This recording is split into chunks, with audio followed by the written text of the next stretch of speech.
सबको जय भीम नमो बुद्धाय। और आज का हमारा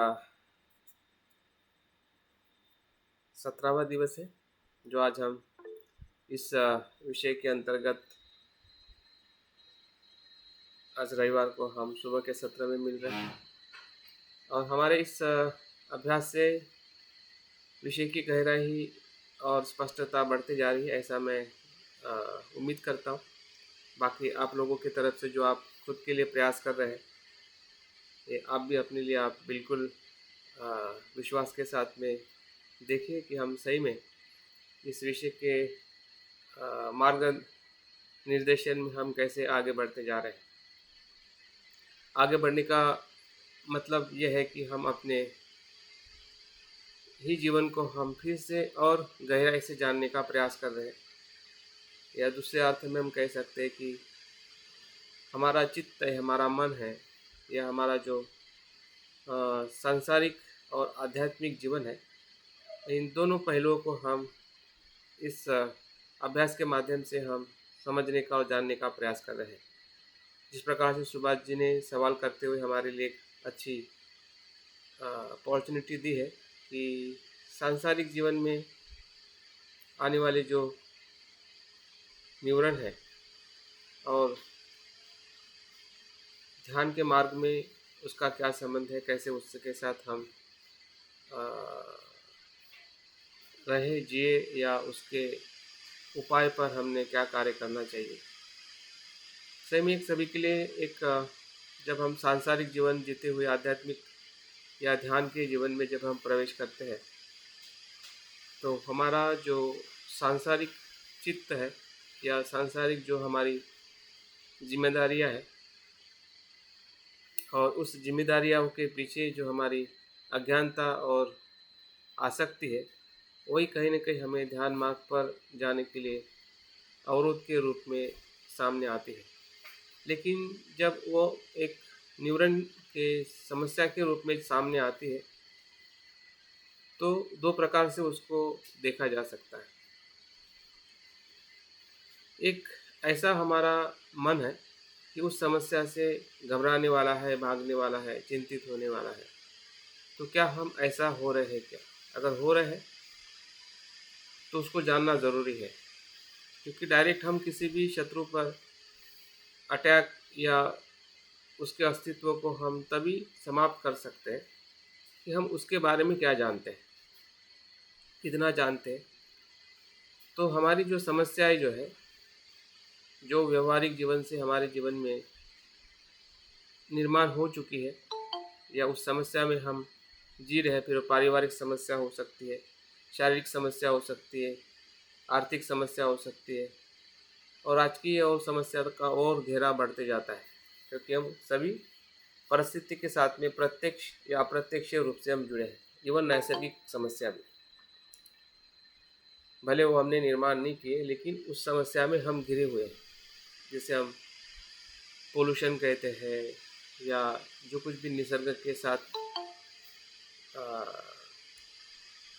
उसका जो नुकसान होने के कारण जो परिस्थितियाँ हमें असर कर रही है, तो हर जगह हम समस्या में हैं। लेकिन समस्या को अगर आप नहीं जानते हैं, तो उसके साथ में हम लड़ भी नहीं सकते। तो यही सबसे बड़ी हमारी समस्या है कि समस्या को ही हम अच्छी तरह से जान नहीं रहे कि वो क्या है और कैसे निर्माण हुई है, और उसमें जो निर्माण करने वाले की जिम्मेदारी और हमारी जिम्मेदारी क्या है। यहाँ से हम दो मार्ग की तरफ जा सकते हैं। जब हम हमारी जिम्मेदारी निर्धारित करते हैं, तभी जाके हम अपने ध्यान और आध्यात्मिक जीवन में संतुलित ला सकते हैं। अगर समस्या को या सांसारिक जीवन को अगर हम पूरी तरह से बाहर देखते हैं कि सब कुछ ये बाहर से आया है, उन लोगों से आया है, उस परिस्थिति से आया है, उनके कारण आया है, हाँ, तो हम कभी भी अपने ध्यान के भीतर जो भी निवारण आता है, हाँ, या समस्या आती है, उसके साथ हम लड़ नहीं सकते।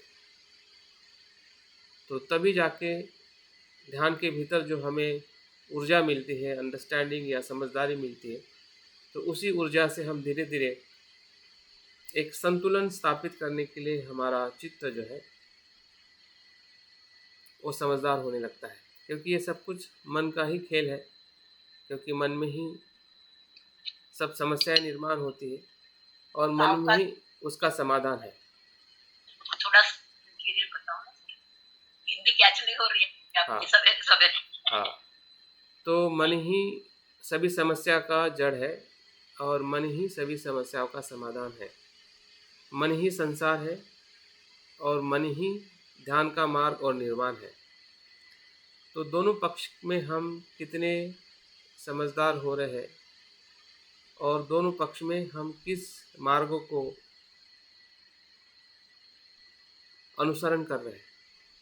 कभी कभी हम ध्यान का मार्ग पर चलते हैं लेकिन संसार को हम अनुसरण करते हैं, जैसे कि हमें समझाया जाता है और हम समझने का भी प्रयास करते हैं कि हमारा सच्चा शरण क्या है और झूठा शरण क्या है।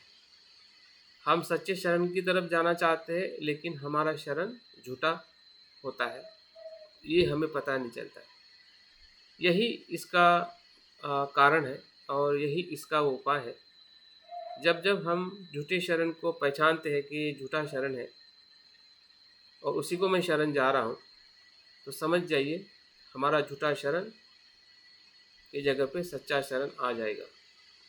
क्योंकि सांसारिक अस्तित्व के साथ हम इतने जुड़े हुए हैं, पूरा अस्तित्व ही हमारा उसमें से निर्माण हुआ है और उस अस्तित्व में ही हम अभी तक या अनेकों वर्ष जी चुके हैं। बचपन से लेके जवानी तक, जवानी से लेके अभी भी हमारा जो परिवार हमने बनाया है और उसमें जो कुछ भी हमने अपने प्रपंच को, संसार को एक व्यवस्थित रूप में ढाला है, तो उसके कारण हमारा जो चित्त जो है वो कहीं ना कहीं उसी दृष्टिकोण से सत्य मान चुका है, मान रहा है और उसी के कारण हम वहाँ पे देख नहीं पा रहे कि उसके साथ हमारा संबंध क्या है और हमारे लिए वो कैसे बंधन कारक है। हाँ? और उस कारण को अगर हम थोड़ा अपने अनुभव से जो हम जान पा रहे हैं उसकी अगर हमें सभानता आती है, तभी हम ध्यान के मार्ग में संतुलन स्थापित करते हुए हम आध्यात्मिक जीवन की उन्नति और सफलता की तरफ जा सकते हैं। तो इसलिए आज का जो विषय भी हमने जो पसंद किया है, इसी समस्या का समाधान है। समाधान तभी है कि जब हम समस्या को भली भांति जानने के लिए भी हम तैयार होते हैं। अगर हम समाधान की खोज में पड़े रहेंगे तो समाधान कभी मिलने वाला नहीं है, क्योंकि समाधान बाहर नहीं है बल्कि समस्या के भीतर ही है जो समस्या हमें लगती है। फिर वो न्यूरन के रूप में हो, वो भीतर के ध्यान के भीतर हो या ध्यान के बाहर हो, जो भी समस्या हमें दिखती है, लेकिन वो उत्पन्न हुई समस्या की तरफ हम किस दृष्टिकोण से देखते, किस दृष्टि से देखते, आत्मा भाव से देखते कि अनात्मा भाव से देखते, नित्य भाव से देखते कि अनित्य भाव से देखते, तो उसमें जो जिम्मेदारी जो है, मेरी कितनी जिम्मेदारी है, मैं क्या कर सकता हूँ, इस भाव से देखते कि लोगों ने क्या करना चाहिए, इस भाव से देखते हैं। तो ये सब पहलू जो है, जो हमें प्रपंच में या जो लोक आठ स्वभाव है, यही हमारा प्रपंच है और इसी को ही हम शरण जाते हैं। बार बार हमें निंदा प्रशंसा अच्छी लगती है, यश अपयश अच्छा लगता है, सुख दुख अच्छा लगता है, हानि लाभ यह अच्छा लगता है। यह हमारे जीवन में यही चीज़ हो रही है और इसी को हम सत्य मान चुके हैं। और धम्म या ध्यान का मार्ग इस सत्यता के, उसके भीतर की असत्यता को समझाता है कि ये सत्यता जो लग रही है सत्यता नहीं है, ये जीवन की मिथ्या धारणा है, भ्रम है और इसी के कारण संसार में दुख है। अगर वो सत्य होता या है या होगा तो हमें कभी भी संसार में इतना जो कुछ भी हम जीवन जी रहे हैं उसमें हमें दुख नहीं होता, अशांति नहीं होती, हमें बेचैनी नहीं होती, हमें पीड़ा नहीं होती, फिर वो शारीरिक पीड़ा हो या मानसिक पीड़ा हो। तो ये जो मार्ग जो है, जिस मार्ग पे हम चल रहे हैं, ये मन का मार्ग है, चित्त का मार्ग है और इसलिए आज हम थोड़ा चित्त की स्मृति का ध्यान आज हम करने जा रहे हैं। तो अभी तक हमने जो संप्रजन्य रक्षण में जो बोधिचर्य अवतार में जो अभ्यास किया, उसके बाद हमने दान, शील और शांति पारमिता का जो अभ्यास हम कर रहे हैं, और हम अपने भीतर भी बोधिसत्व होने का जो तत्व है कुछ हद तक हम समझ पा रहे हैं। कल की साधना में हमने ढूंढा कि मेरे भीतर बोधिचित्त कैसे है, कैसे उत्पन्न होता है।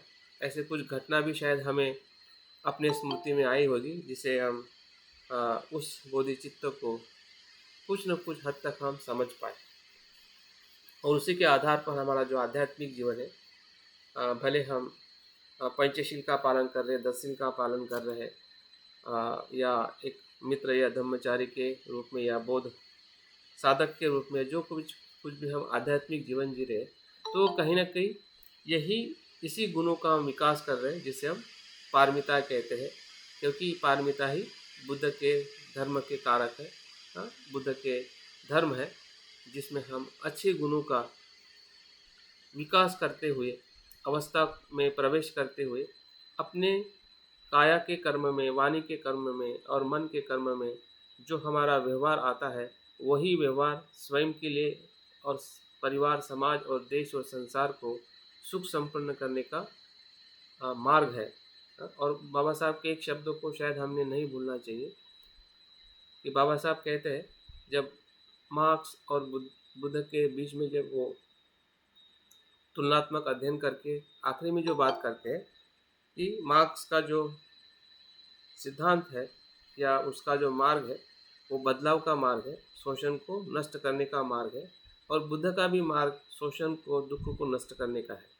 लेकिन दोनों के मार्ग के साधन में फ़र्क है। साधन जो मार्क्स में साधन जो है वो हिंसात्मक साधन का इस्तेमाल किया जाता है, और इसलिए कभी कभी बदलाव उससे कुछ हद तक तुरंत हो जाता है, लेकिन वो बदलाव निरंतर और सभी के कल्याण के लिए वो अनुकूल नहीं होता है। लेकिन जब बुद्ध के बारे में बाबा साहब बात करते हैं कि बुद्ध का मार्ग लंबा मार्ग है, जैसे कि कल भी सवाल आया था कि ये कब तक ऐसा चलते रहेगा, कब तक ऐसा होते रहेगा। अगर बाबा साहब के इस शब्दों को अगर हम समझ पाते हैं तो इसका जवाब हमें उसी बाबा साहब के वचनों में मिल सकता है कि बाबा साहब कहते हैं कि बुद्ध के मार्ग से आने वाला जो बदलाव जो है वो लंबा है।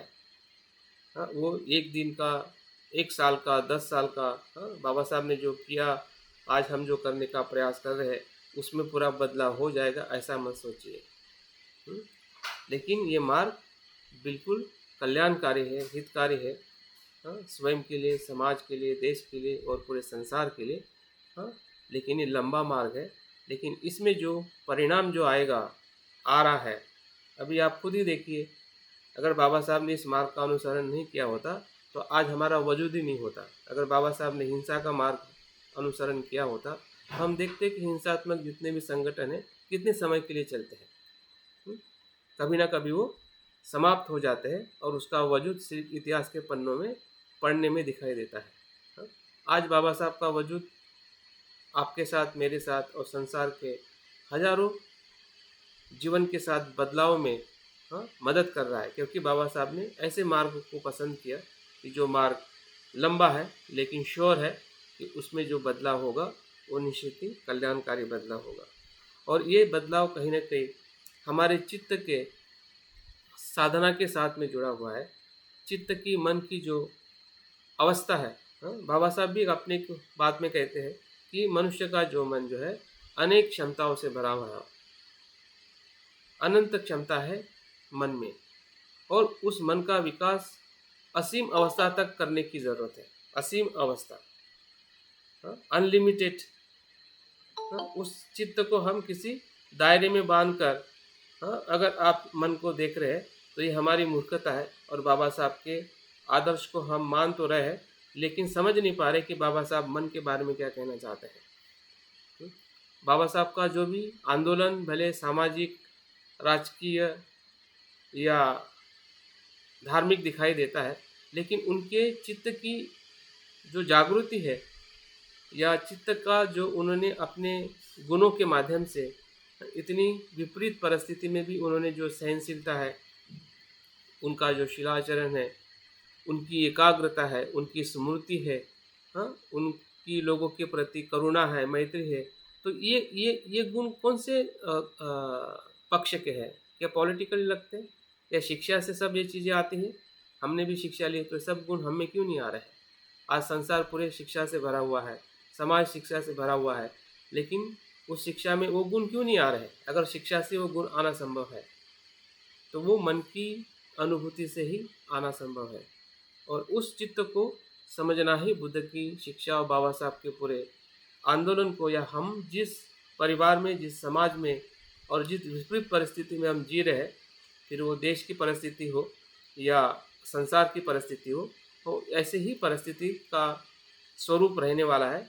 हाँ, क्योंकि संसार में अज्ञान है। जो उसको चला रहे हैं, जो नेतृत्व कर रहे हैं, फिर वो परिवार का नेतृत्व करने वाला पिता हो या माता हो, समाज में कोई मुखिया हो या देश में कोई मंत्री और राष्ट्रपति हो, अगर उस मुखिया में नेतृत्व करने में के चित्त में अगर अज्ञान है, द्वेष है, लोभ है, तो उसकी हानि उसके लिए, देश के लिए, समाज के लिए भोगने के सिवा दूसरा कोई पर्याय नहीं है। लेकिन दूसरा एक पर्याय और है कि जो हम उससे पीड़ित होने वाले जो लोग हैं, अगर वो स्वयं अपने चित्तों की जिम्मेदारी स्वयं लेते हैं, जो बुद्ध ने बताया है, जो बाबा साहब ने बताया है, हाँ, तो बदलाव निश्चित है कि भले वो नेता या वो नेतृत्व करने वाला कितना भी अकुशल करे, लेकिन हम अपनी कुशलता को ज़रूर विकसित कर सकते हैं। और ये आंदोलन हमने बाबा साहब के जीवन से देखा है। गांधी का जो मन था वो एक अलग प्रकार से मन था, जो समाज में और देश में बदलाव लाना चाहता था, जिनके नेतृत्व में पूरा भारत देश दौड़ रहा था। लेकिन बाबा साहब ने अपने मन को देखा, अपने मन से सोचा, हाँ, और मन की उस क्षमताओं को पहचाना कि मेरे लिए और समाज के लिए अभी क्या ज़रूरत है, हाँ, किस समाज की बात कर रहे हैं, किस समाज में बदलाव की ज़रूरत है, हाँ, तो किस गुलामी से मुक्त होना है, हाँ, देश की गुलामी से मुक्त होना ये आवश्यकता है। लेकिन उससे भी आवश्यकता बाबा साहब को लगती थी कि जो देश में, जो देशवासियों ने ही देश के लोगों को जो गुलाम बना के रखा है अस्पृश्यता के घेरे में, वो गुलामी सबसे पहले मुक्त होना ज़रूरी है। तो ये जो बातें जो है, ये स्मृति की बातें हैं, ये मन की अवस्था की बातें हैं कि जो बाबा साहब के अस्तित्व में हमें दिखाई देती है।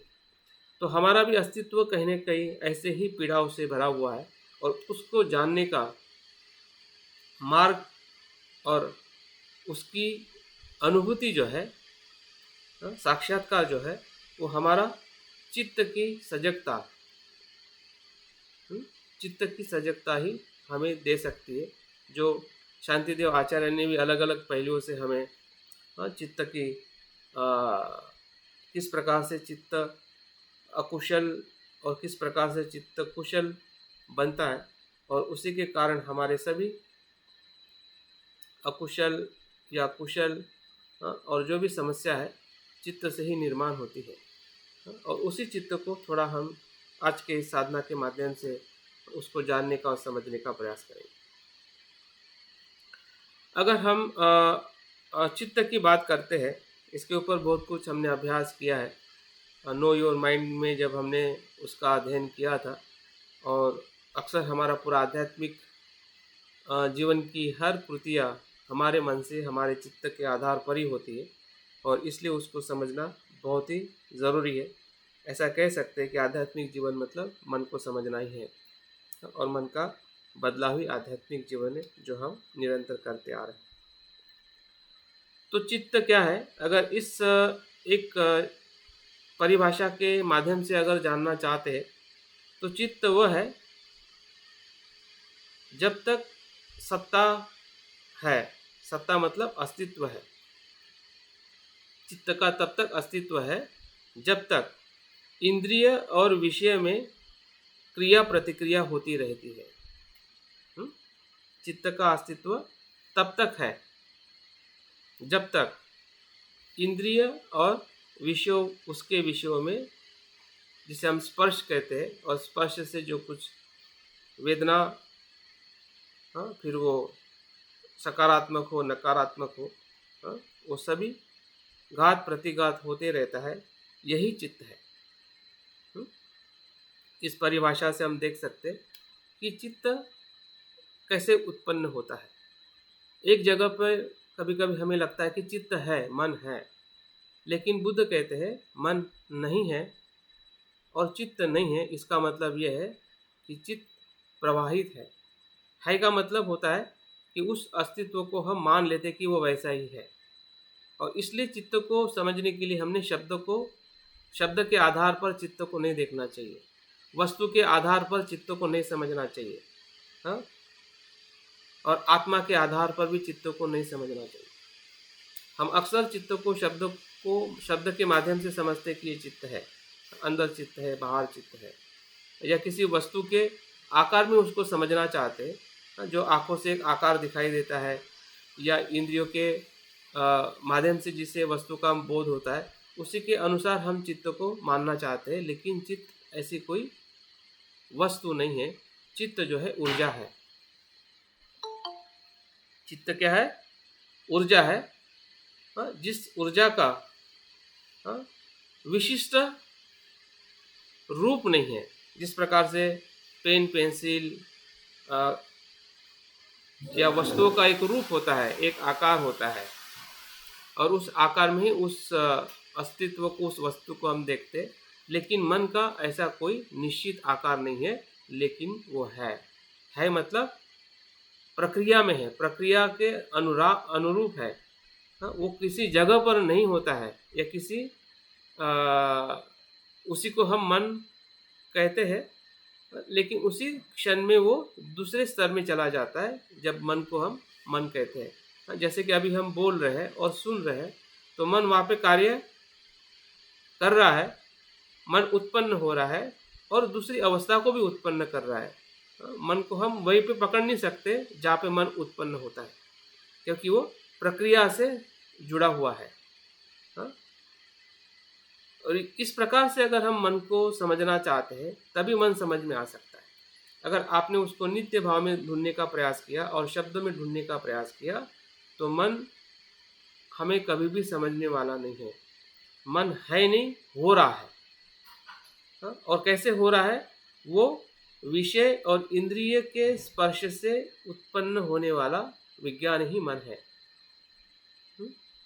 विषय के, इंद्रिय के विषय से होने वाले स्पर्श से, संपर्क से जो ज्ञान होता है, उसी को विज्ञान, चित्त और मन कहते हैं।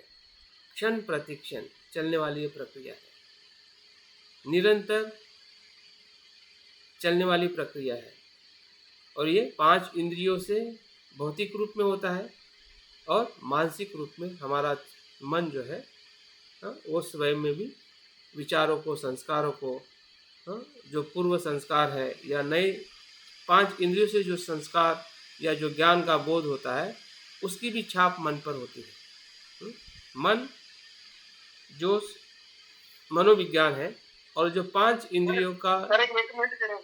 हाँ जी, हेलो। हाँ, ये जो आप बता रहे हैं ना कि क्षण क्षण में बदल जाता है, ये सत्य है ये बात।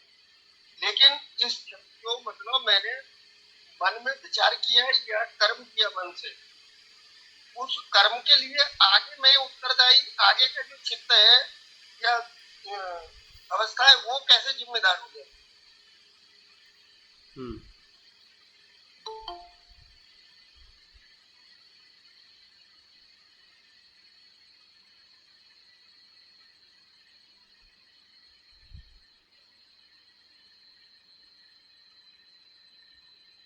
हाँ, तो वो कैसे जिम्मेदार होती है या क्यों होती है? क्योंकि जो हमने पूर्व क्षण में जो कर्म किया है, उसी का ही वो परिणाम है जो दूसरा क्षण आता है, इसलिए जिम्मेदार होती है। हाँ, अगर आपने पहले कर्म में अगर अकुशल किया है, तो वो क्षण तो चला गया, जो जिस क्षण में आपके मन में द्वेष आया, या अभी आप सुन रहे हैं और आपके मन में एक श्रद्धा का भाव निर्माण हो रहा है, एक आपको आनंद मिल रहा है शब्द सुनकर, उस धर्म के शब्द में आकर आप देख रहे हैं कि आप धर्म को सुन रहे हैं, और सुनने के बाद दूसरे पल में भी, सुनना तो समाप्त हो गया जो आपने श्रवण किया है, लेकिन दूसरे क्षण में वो क्या बन रही है? श्रद्धा बन रही है, तीसरे क्षण में वो एकाग्रता बन रही है, चौथे क्षण में वो प्रज्ञा बन रही है। हाँ, वो बदलने वाली प्रक्रिया है जो आप ध्यान से अगर सुन रहे हैं तो श्रुत में प्रज्ञा और चिंतन में प्रज्ञा में परिवर्तित होके भावनात्मक प्रज्ञा तक वो लेके जा सकती है।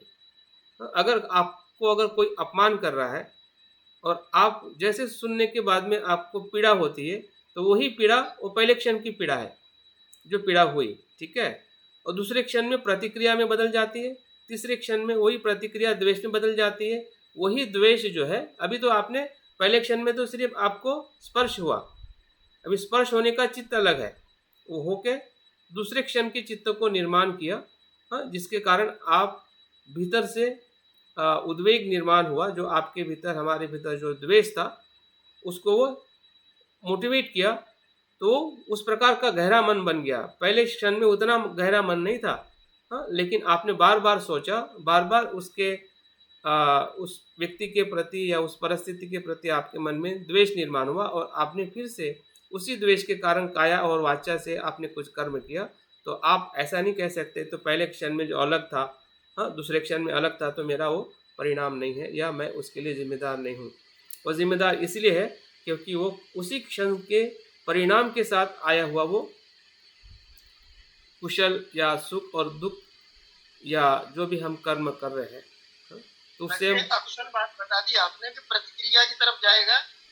दूसरा मतलब पक्ष उसका है कि वो मतलब सकारात्मक तरह से रिस्पॉन्ड करने की प्रक्रिया में चला जाएगा। बिल्कुल, दोनों परिस्थितियां वहीं पर है। तो पढ़ रहा था सर उसमें सुत्त निपात में, उसमें वो ये कह रहे कि ये दोनों भी छोड़ देने। नहीं, वो तो बाद में छोड़ने हैं, पहले बिल्कुल आपकी बात सही है, लेकिन वो दूसरे लेवल के क्या कहते हैं, दूसरे लेवल का वो अनुभव है, लेकिन पहले लेवल में तो यही पसार होगा जो हमें समझना है, ठीक है।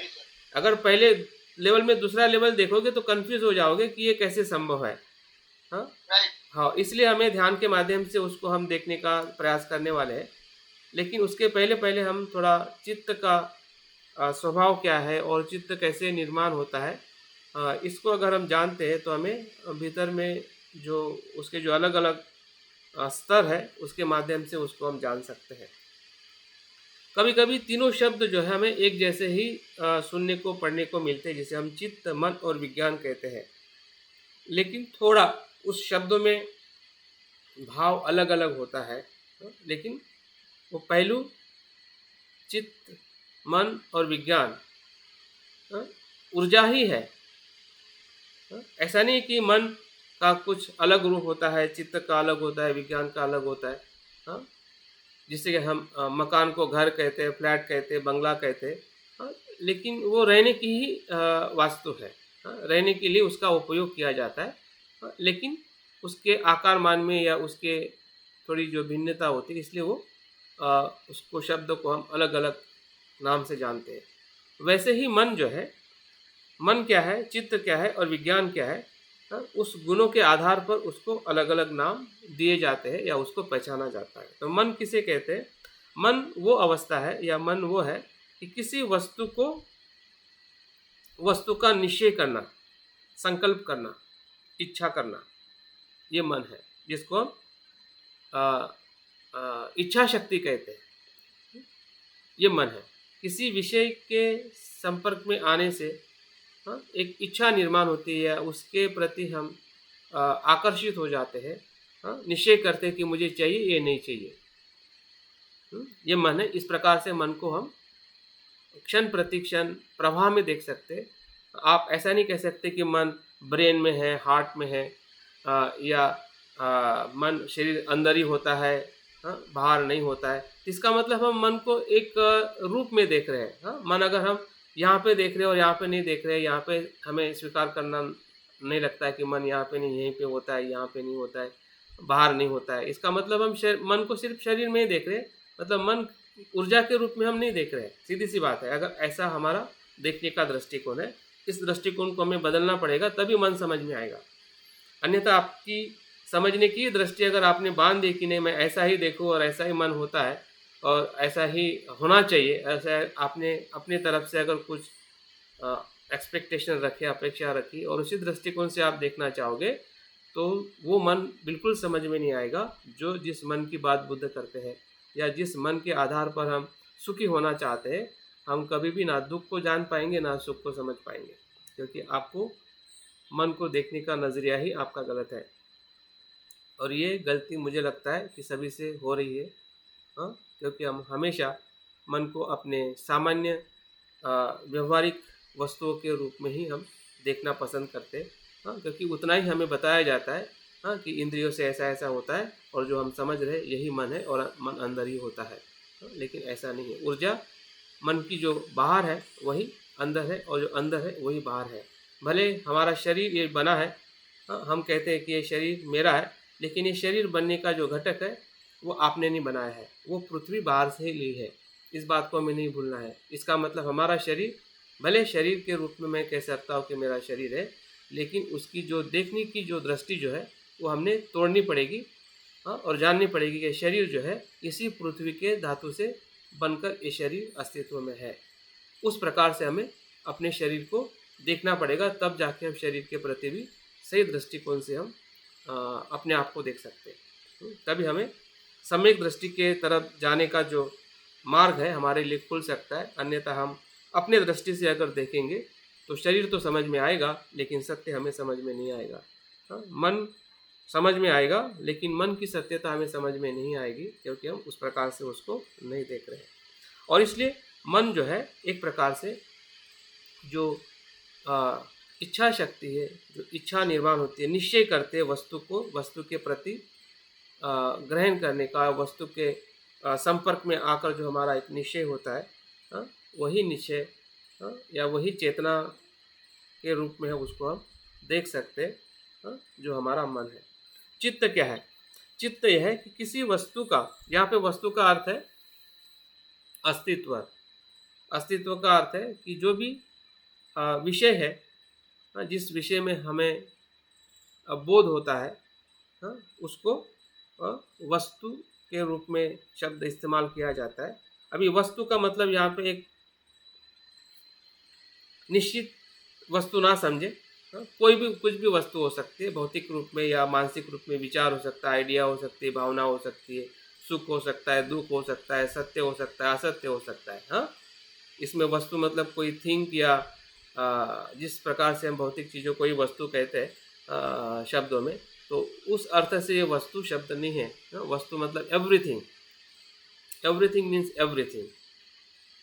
उसमें सब कुछ आ जाता है जिसको वस्तु की बात करते हैं। तो इस चित्त का जो तत्व जो है एक प्रकार से उस वस्तु का हमें